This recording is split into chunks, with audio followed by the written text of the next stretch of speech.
Hey, this episode is not going to suck like the last one. No, here's what you can look forward to with the Nice Guys on Business. Entrepreneurship is not safe, and anybody who keeps acting like it is out of their freaking mind. Today on the Nice Guys podcast, fencing, fighting, torture, revenge, giants, monsters, chases, escapes, true love, miracles. Oh, no, that's The Princess Bride. Need an education on how to grow your business? The Nice Guys are here to help. Learn about great customer service, networking, and how just being nice can help you prosper. Now, here are your hosts, Doug Sandler and Strickland Bonner. Hey, Nice Guy community, welcome back. It is Wednesday, middle of the week. It is hump day for some people. I'm not going to turn into the morning zoo. My name... Take a breath, Strick. Okay, my name is Strickland Bonner.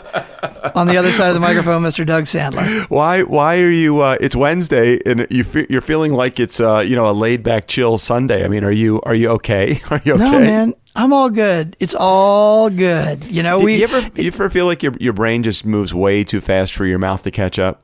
Oh, often. Yes, quite often. Definitely. That's how I lead many interviews. I'm like, oh my God, did I just say that? Did I actually just say that? Yeah, it's interesting how the interview thing goes. Today's interview is really good, actually. Priscilla Mckinney with Little Bird Marketing. Great guest, really great guest. I met Priscilla, I think just online, maybe about a year ago. Mm-hmm. And then I was a guest on her show, and then we got into this whole thing where she was doing some coaching with me. She's a really wise person. If you look at her website, which is it just littlebirdmarketing.com? That's at littlebirdmarketing.com. And what's great about her is she does, marketing help, right? But she's got different categories, right? So like right at the top of the website, there is Startup Smart, which is, hey, are you just getting started with your business? Or there is Business Accelerator, getting rolling. There is growing a business, and then there's large business. So you get the four categories. So she understands that at different points in the process of either starting a business, growing a business, or if you're big already, there are many different needs and there's many different strategies you have to take. So what Priscilla, her company does is she gets involved with social media, inbound marketing, websites and mobile. She does everything related to how to really boom your company and just get it out there, get the brand known.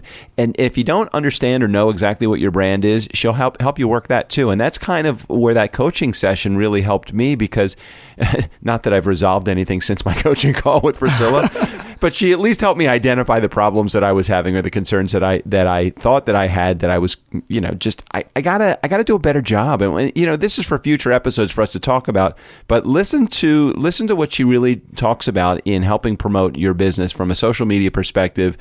If you have a lot of inbound calls, if you're doing outbound sales calls, if you have a website, you need improving that, and you want to try to make it more mobile friendly as well. All of those things are the things that Priscilla and her company really understand and can help you do. Little Bird Marketing. No, I love on our website. It's boiled down real quick. It's attract, convert, close, and then delight. And really, this is part of the system with with customers. You got in attract, you got a stranger, you want to turn them into a visitor. Okay, then to convert, you got a visitor, you want to turn them into a lead, and then you want to turn a lead into a customer. But then the last part is important.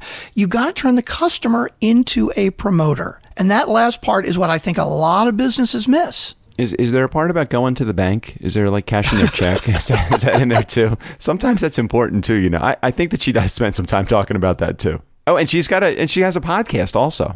Does she really? Yeah. I was on it. The name of the podcast, hold on a second. Ponderings from the Perch. That is the name. It really, she is very creative with her branding. She's very creative with her message. And I think you're really going to like this interview. So before we get to it, though, let's just spend a half a second talking about this. I know we can't spend a half a second talking about anything. Right. Just remember, if you are listening to this show, the Nice Guys on Business podcast on Overcast, just click on the cover art. We know 93.7% of you are listening through Overcast. Click on the cover art right behind there's a little recommend button. Please recommend not just today's episode, but if you go back and listen to and look at the last 10, let's say, you probably didn't recommend those either. And not that that's a problem. Well, yeah, it is kind problem. of a problem. Yeah, it is a problem. We need you to recommend us. Tim Ferriss is still one step ahead of us, and we need to catch up with him. Even if it's just for a day. I mean, let's start with a day. Let's just be number one for a day. Can you just do us a favor? Click on the cover art, hit the recommend button, and that will recommend the Nice Guys on Business podcast above and foremost for everybody else to see as well. I would love that. And so I hope we are fulfilling our promise statement, which is to provide a learning experience that is entertaining and adds value to your life. And if we are providing that, please recommend us on Overcast. And if we're not providing that, please tweet us at DJ Doug, at Nice Guy on Biz with a Z, or you can just text Doug at 410-340-6861. Tell us what you think. 24 hours a day, 7 days a week. I'm there for you. All right, so let's get to this interview with Priscilla Mckinney. Ponderings from the Perch is the name of her podcast. Little Bird Marketing is the name of her company. The Nice Guys on Business podcast. We are happy to be affiliated, extremely ecstatic to be affiliated with the C-Suite Radio Network. Thanks again, and let's do our interview. She is on the top branch looking down like Mama Bird watching over her flock with her full-service marketing company called Little Bird Marketing. Priscilla Mckinney is part-time psychologist, part-time mother hen, big shot marketing strategist, and full-time friend of the Nice Guys community. Welcome, Priscilla, to the Nice Guys on Business podcast. Thanks. Yeah, I'm so happy to be here. And you're right. I'm a big-time fan. We've been hanging out now. Maybe a year, maybe a little bit less. I don't know. When did I came on your show, didn't I? You came on my show, and I think that even then we couldn't remember how we met. We've just been friends. Yeah, I was probably. I think we met on Twitter, to be really honest. Yeah, I was probably stalking you on Twitter. That's normally my MO, so I'm going to go with that one. It's usually 90% true that is actually how I meet most of the people in my life. I forgot to mention also that you are the host of Ponderings from the Perch, along with co-host Dan Ledbetter, and what's interesting about it is you have some original music that's on your show. Yes, it so makes me happy. It is. Just listen to it. I mean, it's just the kind of music that, I mean, that makes people happy, right? Yeah, I think so. From the Perch. Yeah, I love it. And, I got to give, props to Leighton Cordell. He works for me, and he is a genius. That's him, actually, not only on the ukulele, that is me on the auto harp, but that is him whistling. Wait, you're playing the auto harp? Yes, I play the auto harp. We could talk about that a lot. Man, you are totally legit. You're like a badass all the way through and through. Yes, that's what's going to be on my tombstone. Badass hot auto harp player, Doug. I think if I remember correctly, I learned how to play the auto harp, or it was, I thought it was called a harpsichord, but it's not really a harpsichord. The auto harp is that one that sits tabletop, isn't it? That's right. And you only press a certain, like if you want to press the C chord, you depress the C, and it actually kind of like how your fingers do the work on a guitar. Well, it just mechanically does it. So I don't know why an auto harp doesn't catch on, because anybody could play the auto harp. I remember to go into some, it was like a gift show in New York. It was at the Javits Center. It was this huge place, and they had this one booth out of like 1,000 booths. I don't know if you've ever been to that show, but they had this one booth that it was a guy that was like his version of whatever the auto harp was. It was like a 3-string guitar, but you pressed a number of different buttons and it played the chord, and it was just like the auto harp, the simplest thing to play. Listen, I am leading the charge. I am leading the comeback. That's all there is to it. All right, so hold on. That's Come on. That's good, right? That's some skills. That is really good. So do you just play that one chord in that, or do you play a number? Yes, that's all I play. Drops the mic, goes home. Yeah. So you started explaining this relationship that you had with the guy that created the music over a cup of coffee. So can you explain that? Because I think that is a great representation of actually your entire life. That is actually really an astute observation. Yeah, I try and keep track, here we are in a small town. And so creative talent, you can get into that mindset of saying to yourself all the time, it's impossible to come by. It's impossible to come by. And my business coach says to me a lot of times, Priscilla, couldn't the opposite be true? And so I began to change my mindset and say, no, creative talent is always around me. And so I always make it a point to have coffee with just anybody and everybody who is creative, so I know what's going on and who could possibly be a fit. So I went out for coffee with this guy, Leighton Cordell, and before we were done with the coffee, I just basically had said, what will it take for me to hire you? When can you start? And he started the next week, and it's been awesome since then. And I think that is how I run a lot of, the life. It is a lot of intuitive work as an entrepreneur. And, maybe other people would, mock maybe some of the way I make decisions.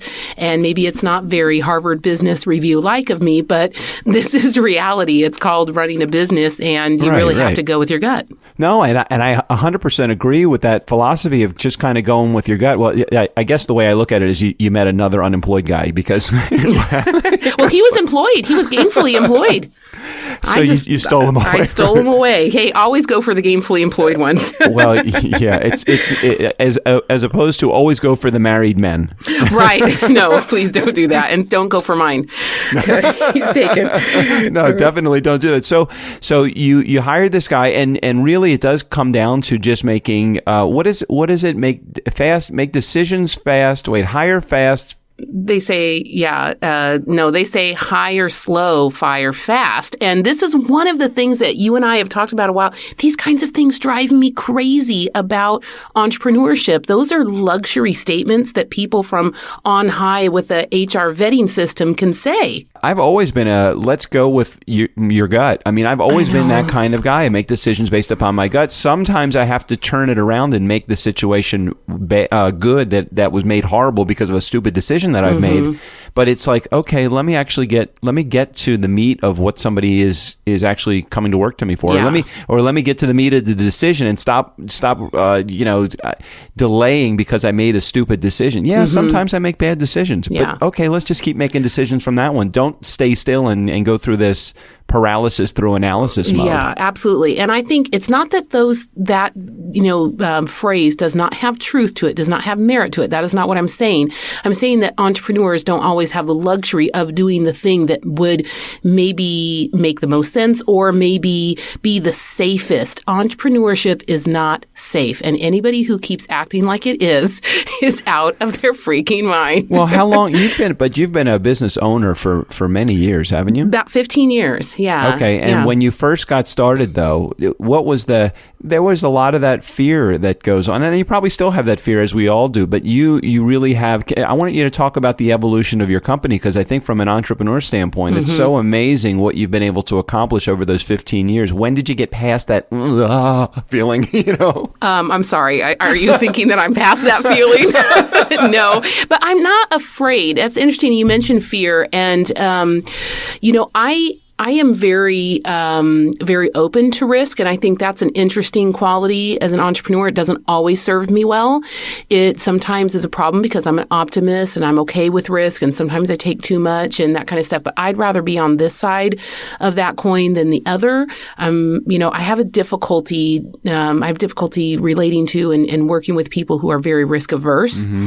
But for my story, I really don't have a fear. Even, I'm heading out this week to speak in London to do a speaking engagement. And my sister said to me this weekend, aren't you nervous about that? And I'm like, no, I don't know. I'm just going to get up and say what I say. Just knowing what I know about you, you're more nervous just about getting there on time, right? and not missing your flight, and getting caught up in the airport in either security or in the God forbid in the what do you call those things? The little places where you go, the frequent flyer booths or whatever, where you get the massages. Yeah. Well, do we need to cut there? You've got a really strange echo going on. I do too. You do. If you're recording, it's fine. We can go on. I think it's fine on my side. Okay. I think, in the beauty of what we're doing, and I won't even edit this out because Nice Guy Community always understands that this is just how we do things. I think what happens is I'm recording on my side. It's going locally to my computer. You're recording on your side. It goes locally to your computer. And then when we're done, after I hit stop, we take a moment and pause, and it uploads to Zencastr, and then it combines the two seamlessly together without any issues at all. Cool. Okay, I like this. I like that faith, that statement of faith that Priscilla, you had at the end. It never fucking works that way, though. Oh, there you go. Number one, we just got our explicit rating. That's good. Now that we have it out of the way, let's go for it. I broke the seal, Priscilla. Right. Okay. No, for me, I think I am more worried about I get comfortable at the Admiral's Lounge and then I don't make it to the flight. But I'm not really nervous about the travel part. I grew up traveling. I went to 4 different high schools in 3 different countries. I think I've got the travel thing down, but I do get worried about the jet lag, many times, and whether you're going to have brain fog because you just kind of, your brain's checked out at some point. But how much time when you land, do you have before you have to actually do that keynote? Because I know that I can tell you that's really hours. It's the hardest time for me, and it's not that it's a long flight. It's that the times are so screwed up that I remember I flew to London last year, and I got there, and I would say within about 3 or 4 hours, there was this incredible haze that just came over me, right. And I couldn't shake it. It took me like 24 hours to shake that feeling. I don't want to make you nervous or anything, Priscilla.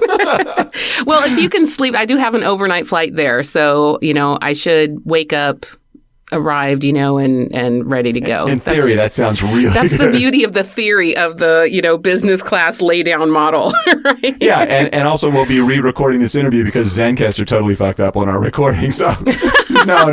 I actually have a backup recording going too. Now, a total system failure would have to occur in order for everything to really just completely take a crap. Okay, well, that's a quote that I should probably put on my wall. Total system failure. I can't tell you how many times my entrepreneurship, journey that quote would have applied. So. All right, let me go back to something really important because I think and we talked about this a little bit in the pre-interview because I think that this is really the area that we both love so much and want to talk about so much is this entrepreneurial experience. And I think a lot of times what it comes down to is we can't do everything on our own. We have to get other people to actually help us and support us and be a part of our team. So more important for you, because I know you have a whole team of people that are behind you at Little Bird Marketing.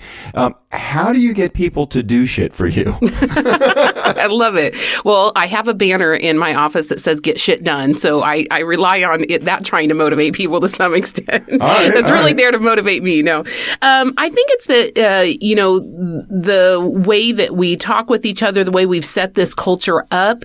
People talk a lot about cool culture or meaningful culture, these kinds of things, and then the things like Google and Facebook, they've taken them and run with them, and kind of this idea of if you have a ping pong table, then you have a great work culture, and that's not necessarily true. You may be enforcing Margarita Monday, and everybody's disgruntled hanging out. I mean, what has the office taught us? That decisions from on high are not appreciated, trickle down, and so it is really trying.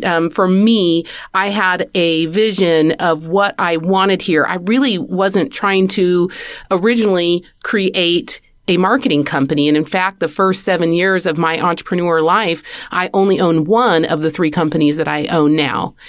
And that was a credit card processing company, which I still own and still run. And so for me, it's not really about the widget, the thing you're selling, what you're doing. It's about who you are when you show up. And Okay. But hold on a second though. That, and I relate to it 100%.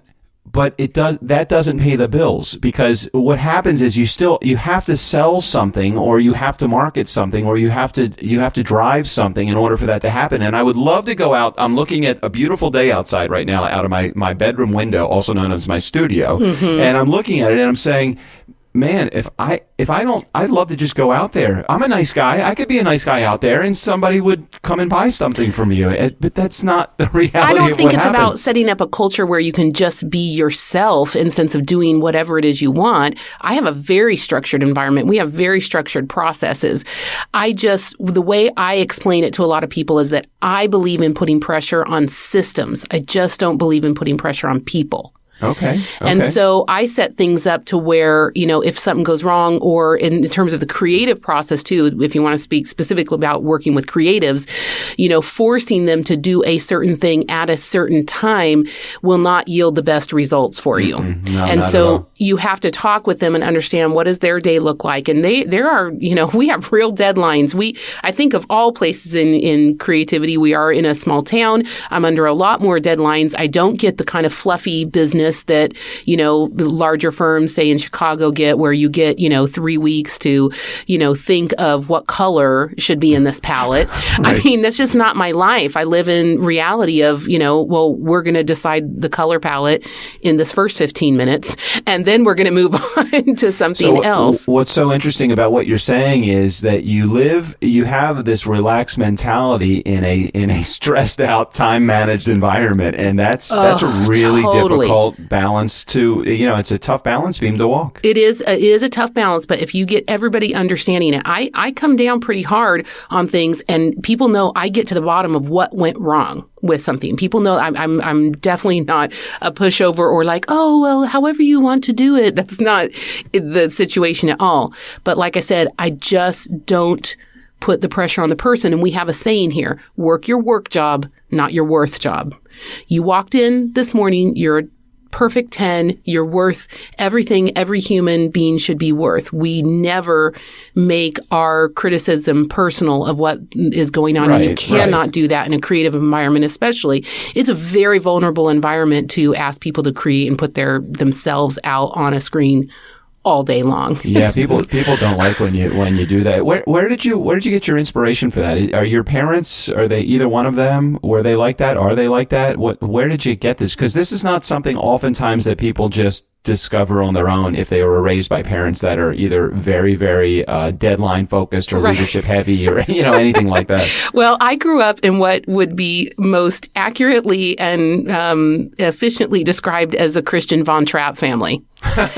So my parents were missionaries, and I'm the fifth of 5 girls, and all of us with matching dresses singing for our supper. And not one fucking photo of you growing up, is there? Yeah, the fifth of 5. You're like the little. You never had an original stitch of clothing, did you? Well, no. The problem is that I not only got the original, but then there were 5 people above me, so I got that same dress for 7 years straight. Oh, no. So it's worse than you thought. Yeah, look at this. I got bigger. Okay. I got the same dress, just in the next size. So I think there is a lot of that, of an appreciation of the value of the group. There's a sense of belonging. And then as a young adult, I was in a very amazing Christian community in my early college years, and my husband and I connected in a very intense way in terms of culture. And also my degree is actually in cultural anthropology. And so I think I have a real understanding of, the tacit agreements that we all make in order to work back and forth in a shared environment.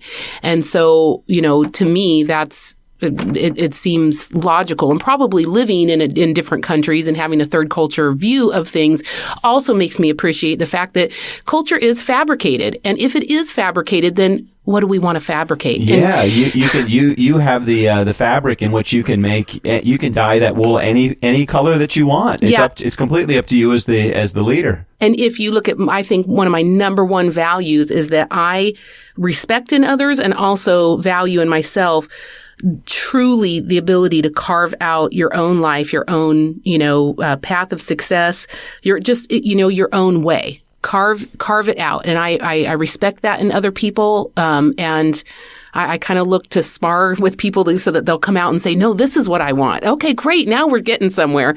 So I value that sense of being able to create the environment you want to live in, and the thing that's going to be the best for you to really give your gifts, to the world in the very, very best way possible. So a question for you, though. Have you always been that way? Because I can tell you that as I remember getting into the business world, or actually whatever I would consider the business world when I got out of college, and I thought I ran a business based upon the way that I thought it was supposed to be run, meaning like really like an idiot. like this has to be done this way. And I can remember that ego getting in my way many times. I can remember as a manager of people just being a complete dick to people. And I'm like, why did I do that? Why wasn't I just, it was so untrue to me. It was just how I thought I was supposed to be.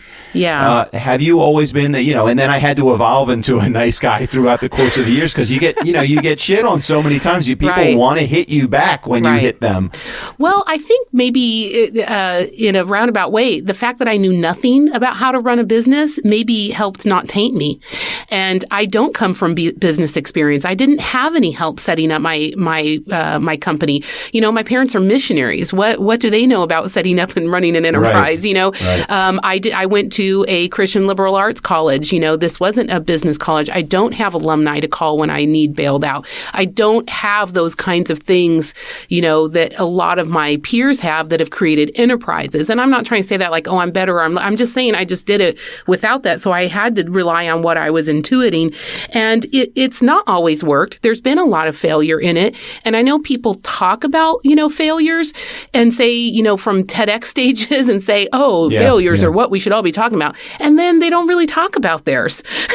All right. So you left a wide open gap there for a door. So, hey, you got to know I'm not reading questions. I'm actually having a conversation with you. So it's okay. But you opened that door. So, and I know you're a marketing person. And I know that, I always tell everybody that comes on the show in the pre-interview part that, and I think we discussed this also, is let's not talk about your company. Let's talk about you. And that's the thing that people really love. And they'll want to find you and more information about you if we can get them to love you. Now that is a completely transparent, nice guy community, as you know that we are. But I want to actually expand on this failure thing, because it is so important, but fuck, it hurts so much when you fail at shit. So give us a good one so that people can relate to the stuff that's going on in your life. Right. Well, a couple of things. In my credit card processing business, I've really failed at being able to get a salesperson. I've not been able to successfully create a sales organization. Okay. Even at Little Bird Marketing, where there's 9 of us, I'm still a selling president and I'm the only person who sells. Now I say that, like I don't want to go extreme. Every once in a while I'll have like my webmaster will talk with someone. I don't talk with them and someone will sell something. It's not like they just refuse to. It's that I have set this up where I'm the leader, I'm the creative director, and I'm the selling president. I'm out speaking. I'm out making all the contacts. I mean, everybody knows, please don't bog Priscilla down with some work because she needs to sell things so that we can all have paychecks. We all can work. Yeah, and I am incredibly gifted at sales. I will just say that straight out. I am incredibly not gifted at building a sales team. And I have failed at it in the past, and I still have failed at it. And it's one thing I've not been able to get over. I wonder what the solution to something like that, I wonder what that is, because I see do too. Yeah, because I see that a lot of times as a common problem for entrepreneurs, because we do come up through the ranks of our own business. We are the salesperson and the marketing person and the accountant and everything else initially, and then we need to start handing off stuff. And Strickland and I, my co-host, and I have talked many times about, wouldn't it be great to have somebody that's on the street actually selling stuff for us, meaning selling our like advertising space or selling affiliate programs or anything like that. We don't know how to do it either. And I'm curious, what is that link that it's like, for me, I don't know how to market either. So it's interesting because I have to come to somebody like you or any number of the Funkin' fans that are in our audience that have marketing businesses and just say, I have no idea what I'm doing. I don't know what's important. I don't know, where do you even start? So where would you think that you even start to find? But you're good at finding other staff, right? Oh, yeah. I'm very good at finding, other staff. And I've also failed at that miserably in the past, too. But you have to fail with that a lot in order to grow and to actually find the people. I think I just thought at first that you weren't supposed to fail with people. You weren't supposed to make the wrong decisions. And now I realize, oh, no, you're intended to make really horrible decisions and really fantastic decisions and live in them. And I quit having that goal to be that perfection of, just don't make mistakes. So now I get that. And I know that it's kind of like when you really get to a truth, then the moment you say it to someone, it sounds like the dumbest thing. It's because it finally means something to you. I am going to fail at the next hire. Just because now I have the team how I want it, that doesn't mean the next hire isn't going to be a total failure or a total success. It's going to be one or the other, but, obviously you hope that you're getting better and better at it, but it never cuts your potential for failure out. And so I've worked my mind now to where at least I've got that straight with me. If the next one that I hire is a failure, then I fire them. That's the beauty of entrepreneurship, and I move on. It doesn't say something about my worth as an entrepreneur, as the owner, as the, running the company. It means I made a mistake. And I always find that, and we've had a couple of phone calls outside of me being on your show and you coming on this show. We've had a couple of phone calls, and it always seems like you are so focused, or you actually can move towards that coaching side of things, and that's not really even a part of your, or maybe it is a part of your business. You have are you an unlicensed psychologist? I think so. I've really had to think long and hard about the kind of businesses that come to us, and I think that they don't just come to me for my marketing ideas, which I think spark the conversation, but I think that the companies who have stuck with me, since I have clients who are paying very large retainers who have been with me since the first year, and they haven't left. And I think it's because entrepreneurs feel the pain of entrepreneurs. And I am very real about my organization and how I run it and what's going on. And they end up coming to me for advice about just running the business. And, that just happens naturally. And I also ask them, it's been a great partnership. I've learned a lot from them. And I've not gone into this dichotomy of I'm the expert and you are the client. I'm an expert at marketing, but they are an expert at what they do. And they do also have a lot to offer me. They've been able to help me and give me some insight about how I operate and why maybe I keep hiring that person that doesn't work out. And I just feel like more than anything, I've just been very transparent and asked for help and been very honest with my clients who are willing to go there. And I think we've learned from each other. But now, so share for a second, because again, part of our conversation before, and you don't have to get into the specifics here, but part of our conversations before, you said, I really love this entrepreneurial journey. I'm taking so much, and I'm thinking about writing a book. Now, are you really writing a book? I am. I actually even have it on my calendar. We have days that go out, and even, it's funny, we mentioned Leighton earlier, but he's a fantastic writer. And he goes with me on certain days, and I'm fleshing ideas out. And sometimes it's more helpful for me to talk them out.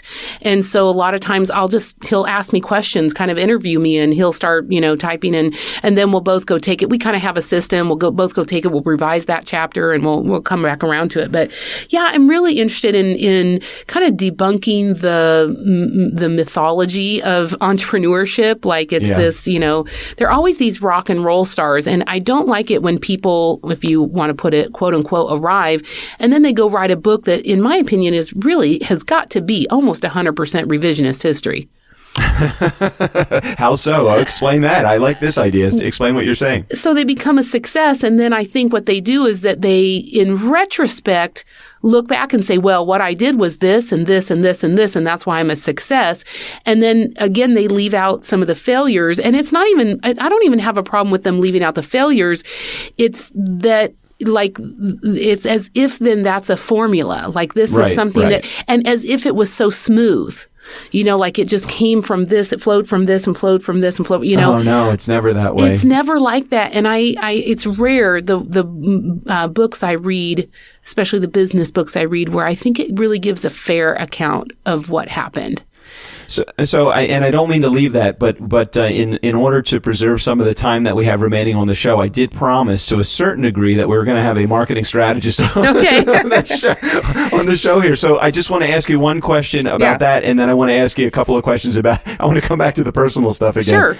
So this is going to be a stark reality question for an old timer like me. So can you build a business old school anymore? You do a great job, and the business will come. I mean, I see so much stuff.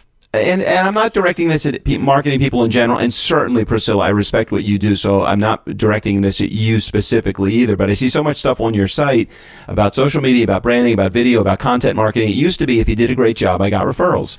Is all this stuff just stuff that you keep busy while you're waiting for the clients to come because you're getting good referrals because you did a good job? Or is what comes first, the chicken or the egg? That's a really good question. First of all, you do have to do a good job and you get those referrals. And hopefully that piece of your business never goes away.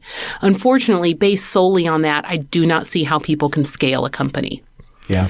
So if you want to be what I would refer to as a lifestyle business where it's mom and pop and hey, is it enough for you? And it's probably better than you working for someone else and you make a great living doing it. I think there is a great precedence for doing that. And I think that is a referral base. And I think if that's what you want to do, you have a number in mind, that is your, what you need to make your family not just okay, but make your family happy. If you can do that through referrals, I would say do that absolutely and do not spend any money moving into the whole marketing realm. Okay. All right. That is I have never heard somebody say that. I mean, especially a marketing person come out and say that. And I love that. I love that. That is honesty through and through. Okay. Now give me the next phase of that. But if you don't want to be the person always doing it, and if you want to build your company to scale, and most importantly to me, if you want to actually build a company that you can eventually sell, then you must scale and you must get marketing expertise because it is just a noisy environment anymore. And the things that worked, 10 years ago don't work now. The things that worked 10 days ago may not work if you don't know exactly how they got them to work. It's very tricky. And then to make it even more difficult, here's a layer. There's a lot of marketers out there with a shingle saying they do marketing and they don't know it either. No, I know. They don't. And that's the area that we get stuck into is we don't know who to trust. As an entrepreneur, I can tell you honestly, I don't know what my budget is and I don't know who to trust. Well, those are two things and it makes it very difficult to move off the dime. I think you should keep staying there. And even if you're talking with a marketing company, the first thing you should say is that I don't have a budget and I don't know if I should trust you. And I think that's where this conversation has to start. If it doesn't start there, then I don't think you should have it, honestly. No, I love that. I love it. So what happens next? Okay, so you're writing a book, you have this company, and what is the future of Priscilla Mckinney? Wow. Okay. I do a lot of things that don't make me money. I do believe in platform building. And this is kind of what we talked about. If you are going to scale, if you're going to go somewhere else, there is this very scary bottoming out part where you are doing nothing but investing in your company to make systems work. And that can go on for many years. And I'm in that middle. And I'm hoping that there is a piece of it. I feel like if you think of it like there was an edge, and then there was a big canyon, and I've been traveling through the canyon at the bottom. I'm still in that heavy process, like figuring out, what are the systems that need for the business to keep running without me, things that are replicable, that are my genius, but now set to a standard, right? So every once in a while, I'm having one of the walkers come out of the canyon, emerge on the other side. Right. And hey, I'm over here. I'm It's over here okay. like, oh my God, part of my company is over there. I broke it down the other day, which I'm really going to do something with this because I do a lot of business consulting, but I broke it down for my staff the other day. I wish I had it in front of me, but it was like, what are the things around here that are sprouting? What are the things that are seeding? What are the things that are growing? I got it. What are the things that are we're nurturing, and what are the things that we need to prune? That's really good because there are a lot, especially as entrepreneurs, many in our community are that we and my wife always tells me you just have too many fires going in too many areas. You can't fuel them all. You have to start narrowing it down. And she doesn't say it in that language, but I think she says, I think it's basically, what the fuck are you doing? Right. I know, but this is the thing. You have a lot going on, and that there is a lot of good things to that. You just need to know where in the loop they are, where in the journey they are. And so we really broke it down. It was helpful. What are the things that are, we're seeding right now? we have a lot of, other agencies who keep asking us, well, how did you build this from being a traditional agency and move into a digital? How did you become profitable, doing that? And so we've just been seeding this. Well, are other agencies wanting us to basically come in and consult with them? I'm not doing anything about that. All I'm doing is talking with some people about it. So I'm seeding that, right? So I have things in all the different stages. But for the first time, we actually have something in the pruning. It's so good, and we've mastered something, and now we're going to pull it back a little bit and prune it and do the whole bonsai zen treatment to it. Every time I talk to you, it's just such a wealth of information, and it doesn't even necessarily every time we chat, it's just I get excited about. I don't even know what happens. I turn off the microphone, hang up the phone, or whatever we're doing. I'm like, I just got to get out there and do something. Well, my native genius, which I get from Kristen Wheeler, it's the thing that if you lock somebody in a room with 3 people, what's the thing you cannot help but do?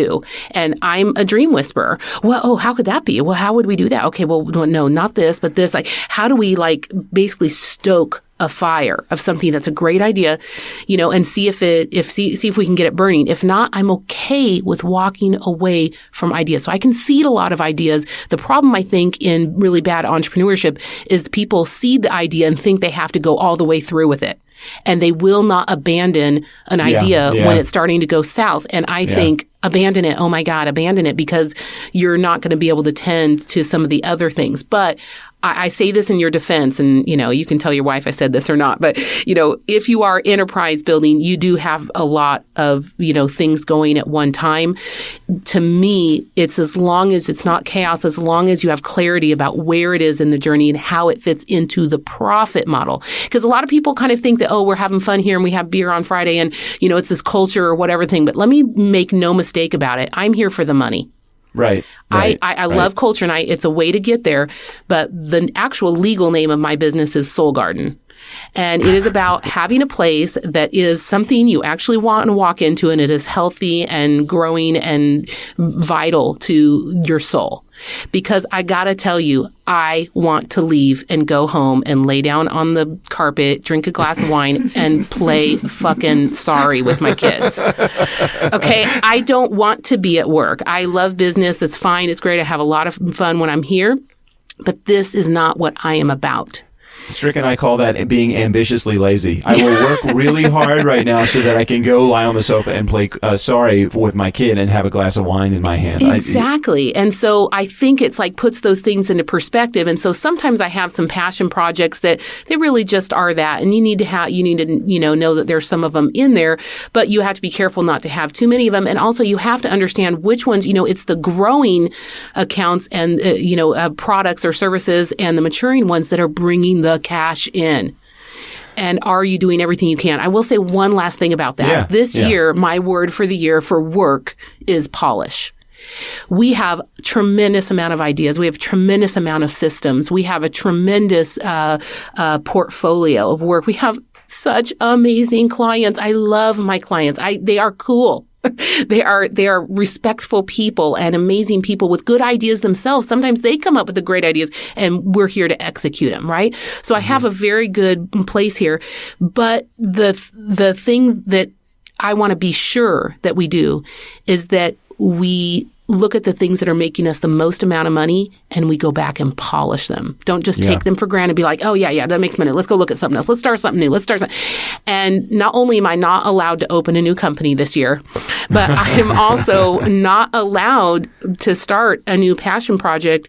I've committed this to my team until we have a list of exactly what are the things that we committed to polishing. New videos for what we're doing, new tutorials, a new set. There's just a lot of things. We're like, okay, we get a lot of good lead generation. You asked a little bit earlier about, do you just get, referral? Right. No, I get lead gen. Someone organically just the other day typed in marketing agency, Springfield, Missouri. And I'm not in Springfield, Missouri, but I am SEO'd for there. And he came to me and he's paid, he's in. That's a done deal. That's a client. And that came through organic search. That doesn't happen overnight. That's a long term. I got a new client on Friday who was someone referred to me by someone who followed me on the stage as a keynote. And then she ended up hearing my keynote and handed me her card and said, we got to talk. I've got a client for you. She referred me someone. It's a big deal. It's a big business. And so those kinds of things, it's not just if you do a good job that, people will hear about it. You have to be out there, really have a strategy about, how you're getting that lead in. But my point is that we're going to polish things. I love it. And when you start to polish stuff, what you find is that the money, it's not, what's the word? It's not geometrically. What the hell is the word? Exponential? Geometrically, that's some shape, I think, isn't it? Right. Yeah, your money exponentially grows because you find that it's tenfold, it's fourfold, it's 20-fold when you're actually able to go back, and the referrals multiply that way as well. Okay, here's one other beauty. It also is me loving my staff because it is stressful for everybody. I have to also understand that living with an entrepreneur is stressful. I have so many great ideas every day, and I have to appreciate the fact that I stress everybody out around me. And so a lot of times for me, I do know it. And pulling it in and I feel like that's a lot of times how I respect my team. Pull it in, Priscilla. Don't just be the 100% you. Understand that the 100% you is for you to enjoy. It's for your husband to enjoy. It's for your friends to hear all the crazy things. But your employees don't need to hear every freaking idea you've ever had because it stresses them out. And instead, if I come back and I polish my work and I really ask some hard questions about how can we make this better? I do that with creative. Someone puts, a design in front of me. I'm like, yes, I love it. How can this be better? And, interesting things come from that conversation. But in terms of really respecting the people that you're working with, I want to polish things because it means the next time we have that profitable client come in to do that one service that we have, it's going to be that much easier for everybody because we took the time to invest our company money in making that process smoother, making that sale easier, making that, if it means creating a form, if it means creating a questionnaire, if it means creating a new video to explain it, whatever it is, let's make it so that it's easier on my team the next time around. The more I make their life easy, the more they have juice to be creative in another slot. All right. So, Priscilla, if our Nice Guy community wanted to get in touch with you to get more juice from you, because I have a feeling there's a lot of juice that you have left. And Priscilla, you're a wonderful inspiration to those that are in our audience. And you have been in my life. I like to watch you from a distance and see the stuff that's going on. And I watch your social media stuff, and I watch some of the stuff that you're doing for your clients. And I wish I could afford you. That's the only problem.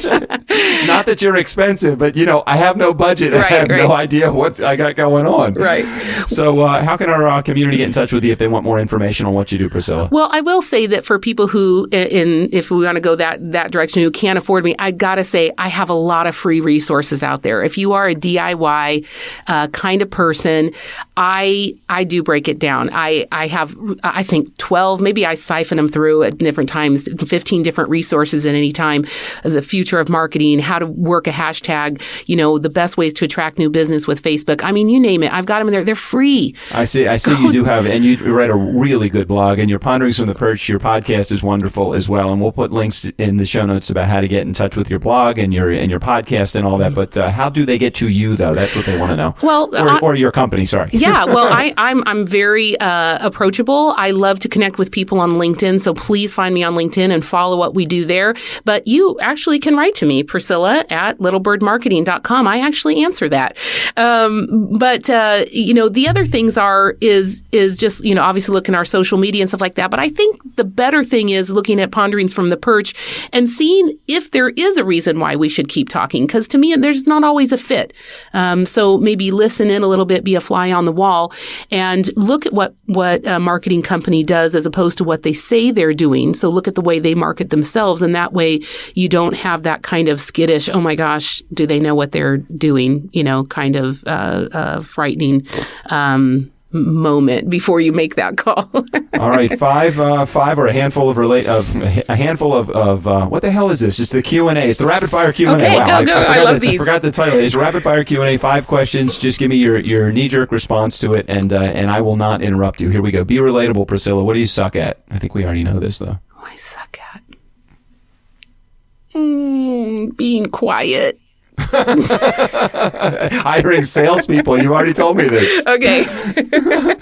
All right, being quiet. No, you're actually good. There are some people that ramble like me ad nauseum, and you can't shut them up, and you want them to shut up. And then there's people like you that actually have knowledge that they bring forth to people. Well, you're nice.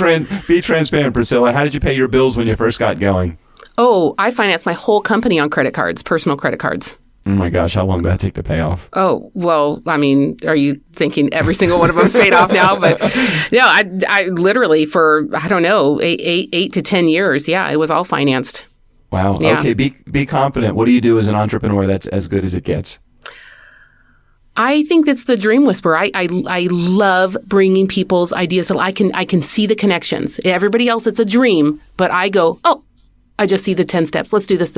Like I see how to make it a reality. And Nice Guy Community, she is 100% truthful about that, because in our last phone call, Priscilla actually did outline several things that I should do. And just for the record, I did absolutely none of them. Oh no, that doesn't make me happy. Well, it wasn't your fault. It's because just too much stuff, yeah. too much. Not that yours was noise. I just have a lot of noise going off in my head, and I just have no idea what to do. Right. Be humble. What experts did you need to call upon to make shit happen when shit just wasn't going down properly? Oh, having a business coach has been absolutely important to me. I've also had to learn how to ask for better help from accountants and bankers, how to figure out my nut and really figure out like how am I making money? Is this really a profitable business? And that's ongoing, constantly looking at better ways to assess, really looking at the number side of it. I'm good with numbers, but I did not have those skills. But, we said that I sucked at hiring people, and I'm telling you, the people that I got to coach me really helped me deal with that. I just don't think I could have dealt with it on my own. So I've had to reach out for help about a lot of HR and a lot of, accounting side of things. All right. And the last one, Priscilla, if you had to pick a song title that represented your life, what would it be? Okay, that's the easiest one. Scorpions, man. Here I am, rocked you like a hurricane. Right. I like that. When you told me that before our interview, I'm like, oh man, that is such a great song. Now, are you a child of the 80s or 90s? Yeah, I was born in 72, and I was living in Spain. Got to see Scorpions worldwide live in Madrid, downtown Madrid. It was just like absolutely fantastic. So, and my husband is under strict orders. He knows that song is playing at my funeral. Well, I'm assuming that you're thinking you're going before your husband, so I hope you don't know. We'll see. I live pretty fast. Who knows? Maybe so. I hope not. I hope you're here on this earth for a very, very long time. Priscilla, do you have your phone anywhere near you? I don't. Oh, geez. Okay, well, you'll know this one, though. Do you have an iPhone or something inferior? iPhone 6 Plus. No, 7 Plus. I have the 7 nice. Plus, yeah. Nice. Just making sure we're all on the same page. We're all iPhone lovers. Okay. Mm-hmm. So, Priscilla, again, how give me a direct email so we can finalize the interview right here. An email so people can get right to you if they want to reach you. Priscilla, Priscilla, at Little Bird Marketing. And, hit me up with any questions, or if you want to hear me speak somewhere, then you can take a look at my schedule through our social media. Excellent. Priscilla Mckinney from Little Bird Marketing, thanks for being a part of the Nice Guy community. Thank you so much for all of the, I refer to many times on our show, we have concerns. We have concerns, Yeah, we correct? have concerns. I love that show. Yeah, the reason that I even am a listener to that podcast is because of Priscilla, and she's turned me on to that show. And that's probably why we're going to be leaning more towards the Patreon part of getting our community to actually take action through advertising on our site. So, fantastic. Well, I support, We Have Concerns through Patreon, and I would love to support the Nice Guys on Business podcast through Patreon. So let me know when you do that. We got our first $1. Yep, that's right. It's how it goes. Priscilla, thank you so much. Nice Guy community, never underestimate the power of nice. Again, special thanks to Priscilla Mckinney for being a part of the show today. Priscilla, you are amazing. Thank you so much. Thanks, Doug. Steve O'Brien, go ahead and take us out of here. For the Nice Guys on Business, I'm Steve O'Brien. Fill up your week with the Nice Guys. Have fun storming the castle, boys.